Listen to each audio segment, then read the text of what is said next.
But actually now, Jake Paul has got to think about what he's doing next. If you're that good and you think you're clever, why don't you fight Usyk? Alexander Usyk, he'll fight you. Let's see how that works out for you. Get flattened. Game over. As the number 14 cruiserweight in the world, according to the WBA. This is an absolute mockery. It's an absolute disgrace. It's a total piss take.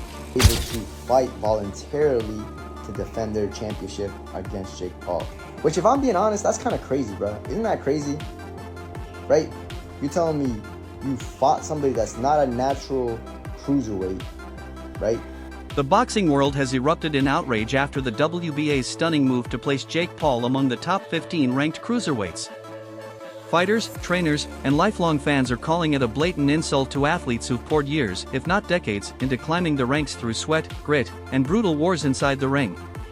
Jake Paul, whose resume lacks any credible opposition, has only squared off against retired fighters and fringe names. This decision feels less like a merit-based honor and more like a celebrity promotion. The backlash has grown so intense that some insiders are now calling for a boycott of WBA events until the ranking process is re-evaluated. For many, this is more than favoritism, it's a fundamental betrayal of everything boxing is supposed to stand for. So I've just found out that Jake Paul, the YouTuber, influencer, who has been doing a bit of boxing against people who aren't boxers, aside from Tommy Fury, who is a complete novice boxer, and an old retired champion in Julio Cesar Chavez Jr., who has been through rehab and all kinds of stuff, been out the ring for quite a while. An OAP Mike Tyson, who physically is in a terrible place. And two now inactive cruiserweights called Andre August and Ryan Borland, who I have absolutely no idea who they are. I've just found out that that's what qualifies you as the number 14 cruiserweight in the world, according to the WBA. This is an absolute mockery. It's an absolute disgrace. It's a total piss take. I've been in the middle of making another video about Hamza Shiraz and Edgar Berlanga, and I've had to just stop what I'm doing and make a reaction to this. And I'm just gonna go in raw here because I'm absolutely furious. I'm absolutely furious. Like, this is the sort of shit that we have to deal with as boxing fans. Everybody in this sport, and I call it a sport because that's exactly what it is, tries to treat it like it's just a business, like it's just a way of lining their back pockets. You cannot tell me in any world that Jake Paul has done enough to be ranked as the number 14 cruiserweight in the entire world. And I want to be really clear from the off, this isn't actually an attack on Jake Paul's boxing ability, because that's not what this is about. It's about what have you done to show me you're the 14th best cruiserweight in the world. Because for all I know, you might put him in there and you might do really bloody well, but that's not the point. You have to earn that position. How can you have earned that position? By fighting a bunch of influencers, athletes from other sports, and having lost to one of the only active boxers that you've actually faced in Tommy Fury, who very much is a part-time boxer at this point in his life. And then your most recent and highest profile win being against a guy who didn't throw a bloody punch for... When Happy Punch announced Jake Paul's official WBA ranking as the number 14 cruiserweight in the world, shockwaves rippled through the community. The designation didn't just put Paul on the map, it made him eligible to challenge for a world title against Zordo Ramirez. But to most, this leap felt undeserved and outrageous. Jake's fight history includes no elite opponents, no grueling title eliminators, no journeyman grudge matches. Just flashy entrances, selective matchmaking, and massive paydays. Now, real fighters, who've risked everything in punishing bouts, are suddenly forced to consider defending their hard-earned belts against a YouTuber. The ranking, many say, threatens to devalue the entire cruiserweight division and opens the floodgates for fame to outweigh fighting skill. Win a world title. Jake Paul, after beating Julio Cesar Chavez Jr., has now been moved to number 14 in the WBA official rankings, meaning he can be a voluntary defense for Zurdo Gilberto Ramirez's world title. But this is now where we need to beg the question of what is wrong with these rankings, because there is no world where Jake Paul is the 14th best cruiserweight. What do we do? What's boxing got to do to save this? Does it go to a one belt division like the UFC have, or is it just for the divisions that we've got and the belts that we've got to actually just sort themselves out? Make sure you subscribe for the updates, we'll keep it coming, but this is mental. The criticism didn't stop at the fans. Boxing insiders are blasting the WBA for compromising the sport's credibility in exchange for financial gain. It's no secret that Jake Paul brings a massive audience and revenue with him, but ranking him on the strength of that alone? That's where the line was crossed. Analysts argue that this isn't just about one fighter's rise, it's about the message being sent. Entertainment matters more than excellence. The Cruiserweight division, once built on brutal matchups and earned triumphs, now faces a branding crisis. Fighters who've bled to earn their place are watching their accomplishments cheapened. The WBA, some say, may have just sold its soul for a short-term headline. After defeating Julio Cesar Chavez Jr., the WBA decided to give Jake Paul a ranking. According to them, he's the 14th best cruiserweight boxer in the world. I know they're trying to push him for a title shot and it's the show business and whatnot, but you're disrespecting all the cruiserweight boxers with this one. And to even be ranked, aren't you supposed to actually defeat someone who's ranked? Julio Cesar Chavez Jr. hasn't been. Jake Paul's victory over Julio Cesar Chavez Jr. is being credited as the catalyst for this meteoric rise. While once laughed off as a novelty act in boxing, Paul has now carved out a seat at the table, and whether fans like it or not, he's demanding to be taken seriously. That win cracked the wall between influencer and contender. With this ranking, Jake isn't knocking on the door anymore, he's kicked it down. But critics are quick to point out the circumstances. Julio was nowhere near his prime, and the fight lacked the fire of a true clash. Still, for Jake, the win gave him leverage, visibility, and something more powerful than validation, eligibility. So now that Jake Paul won his fight against Julio Cesar Chavez Jr., he's apparently ranked top 15 cruiserweights in the world. And apparently, I guess now, world champions are able to fight voluntarily to defend their championship against Jake Paul. Which, if I'm being honest, that's kind of crazy, bro. Isn't that crazy? Right? You're telling me you fought somebody that's not a natural cruiserweight, right? And now you're automatically ranked top 15 and you can fight a couple of world champions and it makes sense. Not that I think he beats any of them. I'm gonna be completely honest. I can't see it, bro. If Jake ends up beating somebody, yo, shout out to him. He finessed his way to the fucking top and a world champion and really like cemented himself into the history books. But the way that he boxes, he's just very sluggish. He's kind of slow. You know, I think any cruiserweight world champion, even Badu Jack, would defeat him. And I actually don't even understand why he even wants to fight Anthony Joshua, besides the bag, obviously. But what do you guys think, though? This whole shit has gone crazy. Many fans saw Jake's win over Chavez Jr. as anything but a statement of elite potential. Julio looked disengaged, stiff, and barely active throughout the fight. Instead of a competitive bout, viewers watched what felt like an extended sparring session where Jake landed at will. There was no sense of danger, no meaningful pushback.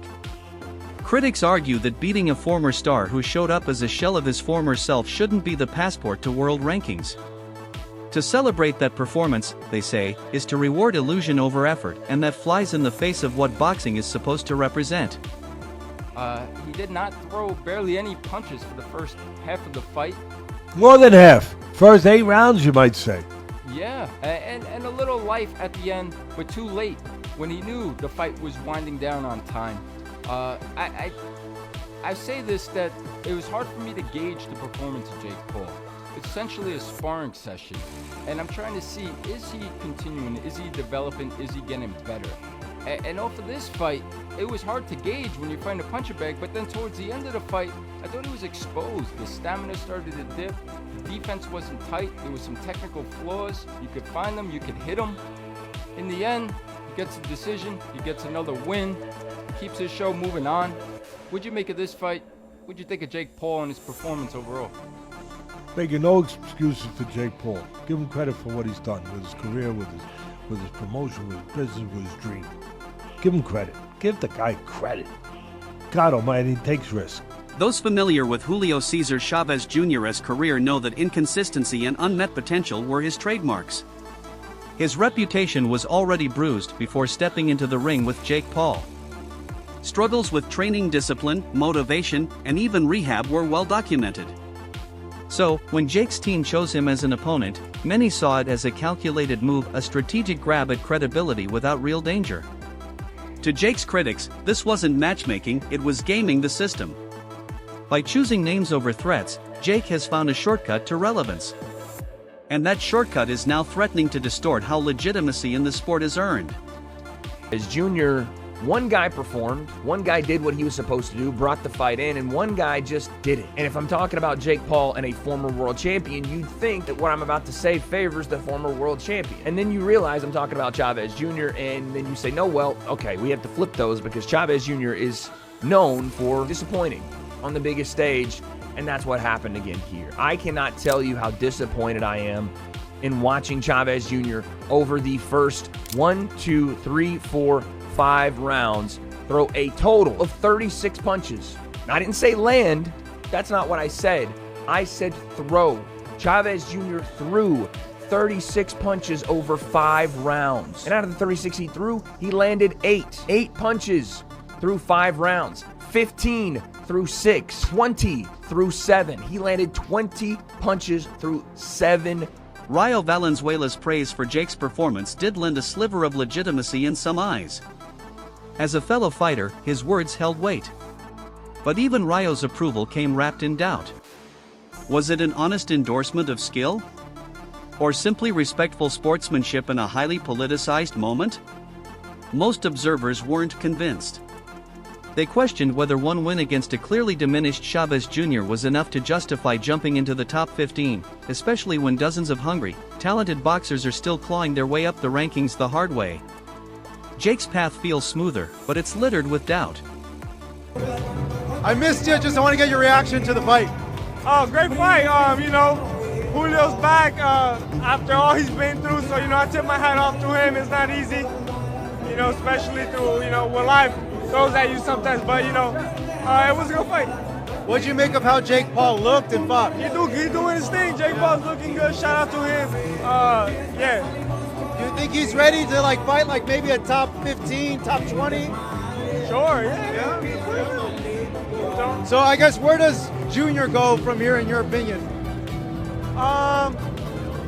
It's up to him. He can retire if he wants, or he can have another, fight like this. Fight a YouTuber or something. Yeah.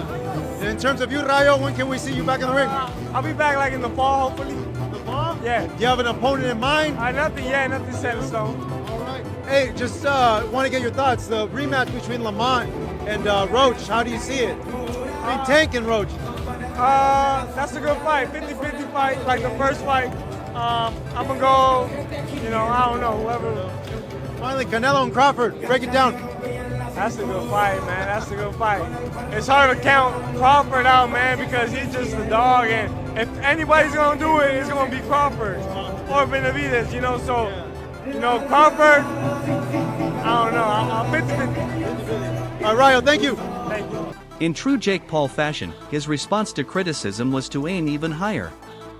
Calling out Canelo Alvarez for a cruiserweight title bout may have been bold, but it was also strategic. Jake knows the game isn't just about belts, it's about headlines, pay-per-views, and narratives.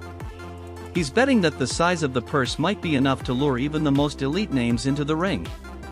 And while some applaud the audacity, others see it as proof that Jake's career is built on spectacle over substance. The call-out was newsworthy, sure, but was it boxing? That's still up for debate. Well, I mean, this moment will prove that I'm the face of boxing, the largest attraction. And me versus Canelo at 200 pounds for the Cruiserweight Championship of the world. It's even bigger than me versus Tyson, and it makes so much sense. Canelo's on his way out. He's going to want a payday, and I want to show the world that all the shit I've been talking about beating Canelo is actually true, and I'll have the biggest upset in the sport of boxing. Show that I have more followers than him, etc. This is going to be the most watched fight of the century, so I'm going to be the new money man. There's growing suspicion that Jake's entire boxing journey has been more performance than profession. Critics argue that his fights appear choreographed, built more for drama than danger. Opponents seem unmotivated, defenses are lax, and the outcomes feel suspiciously convenient. This perception chips away at the sport's authenticity. When matches start to look like theater, fans begin to disengage. If Jake's rise is fueled by clever matchmaking and marketable opponents rather than real competition, then his ranking becomes a symbol not of skill, but of boxing's willingness to bend its values for a viral moment. As you are watching this video, Jake Paul and Julio Cesar Chavez are currently right now in the 7th round of their fight. But when you go to Google and Google the fight, it gives an accurate breakdown of all their past fights. And then it comes to the current fight, and it says that Julio Cesar Chavez Jr. loses a unanimous decision to Jake Paul in 2025. The fight has not even played out yet. Yet they're saying that this is the end result as they are fighting right now, currently as it stands. This leans testament to the fact that people state that Jake Paul has his fights fixed. What's your thoughts on this? This is nasty work. Unbelievable. This is Google. Google it yourself. Pete. Jake Paul's economic gravity is undeniable. His name on a card guarantees buzz, buys, and big payouts. For fighters, especially those struggling for a payday, it's a golden ticket. But therein lies the problem. When boxing becomes a business deal first and a fight second, priorities shift. Warriors become marketers. Challenges become negotiations. And soon, the rankings don't reflect talent, they reflect trends. Jake's presence is turning boxing into something closer to a celebrity auction than a combat sport. The stakes are higher than just belts now, they're about the soul of boxing itself. I just saw KSI saying that he's gonna fight Jake Paul in 6 months. What the fuck is this? Another celebrity bullshit scam? Nah, none of that fucking bullshit. Jake Paul, I will fight you. I'm a fucking nobody. I'm no washed up legend, no fucking celebrity. I'm nothing, I'm nobody. But I will fight you. Give me 6 months. I will be the one to step in that ring with you. And I'll fight you for real. All smoke, all heart, all grit. That's what it really takes. That's what boxing fans fucking deserve. Yo, everybody, if you're watching this, add Jake Paul, tag him, do whatever it takes. Let's make this happen. It won't be KSI, another fucking celebrity, another fucking bullshit, fucking wasted boxing scam. It would be me, someone with no background, no experience, no nothing. I come from nothing, and I'll fight him. I'll give everybody the fight they deserve. We wanted to see Iron Mike knocking down his ass. You know what? I'm here to finish the job. Let's make this fucking... The anger isn't isolated, it's everywhere. Die-hard boxing fans, the kind who remember 12-round classics and blood-soaked underdog stories, feel betrayed. To them, Jake Paul's top 15 status isn't just wrong, it's blasphemy. Fighters who've spent years grinding through local cards and international eliminators are now watching a social media star leapfrog them overnight. They're not just angry at Jake, they're furious at the system that allowed it. The WBA's move didn't just spark controversy, it poured gasoline on a long-simmering debate about integrity in boxing. So after Jake Paul's win against Chavez Jr., he's officially ranked number 9 in America for the Cruiserweight division and number 70 in the world, which this is ridiculous. Chavez Jr. was retired. How can beating him mean that you're top 10 in the Cruiserweight division when there's actual fighters and prospects that's been working their way up? This is crazy. He's fought at heavyweight, he fought Astrick at whatever weight, but he's only fought 2 real boxers, Tommy Fury and now Chavez Jr. And an 80-year-old Mike Tyson, there's no way he should be ranked in the top 10. They're already calling for a fight with him and Zurdo Ramirez, which is ridiculous. I feel Jake Paul loses to any young prospect in boxing right now. Any one of them takes him out. Seems like the sanctioning bodies are just trying to cash out real quick before this little era is over. It's bringing a lot of, popularity and notoriety to boxing. A lot of new casual fans are coming to the sport, so I guess it's good putting boxing back on the big stage. But this is cancerous for the sport itself. Aside from all the glamour and viewership, this is cancerous to the sport. We see how they just... For boxing purists, the final rounds of Jake's fight with Chavez Jr. were particularly painful. Julio's punches lacked power, commitment, and rhythm, as if he was simply going through the motions. The ending felt less like a fight and more like an agreement. It's moments like these that fuel the conspiracy theories and murmurings about staged outcomes. Jake's opponents often look like names on paper but ghosts in the ring. That pattern, older, faded fighters offering little resistance, has become all too familiar. And each time it happens, Jake's credibility takes another hit. Welcome back to the Pain Game. Today we're going to talk Darren Till versus Tommy Fury / John Fury, of course. But first, some more important and quite serious news in the combat sports world. Mike Tyson versus Jake Paul, it's come out now. It was rigged. I can't believe it. You know, you have to question the validity of boxing these days when you can't trust two professionals to get in the ring and do their best against each other. And instead you find out Mike Tyson pulling his punches, not trying to hurt Jake Paul. Absolute disgrace. I thought better of them. You know, I really did. I thought that Mike Tyson, especially, Iron Mike, he was just going to go in there and knock Jake clean out. But here he is, not trying. I'm so disappointed. He's useless. Who said Jake Paul's got power? It's like he's hitting him with a feather duster, like, you know, just flicking it in his face. It does make you question them wins he's had, where he's hit him with one shot and they fell on the floor like they've been tasered. Can you imagine that being my dream fight and my biggest payday? Fighting a clown. Jake Paul don't know what to do with himself when he's under pressure. You know, he's on his back foot looking at the floor, probably closing his eyes. It's fair to say he's absolutely useless, isn't it? Jake Paul. He can't fight, can he?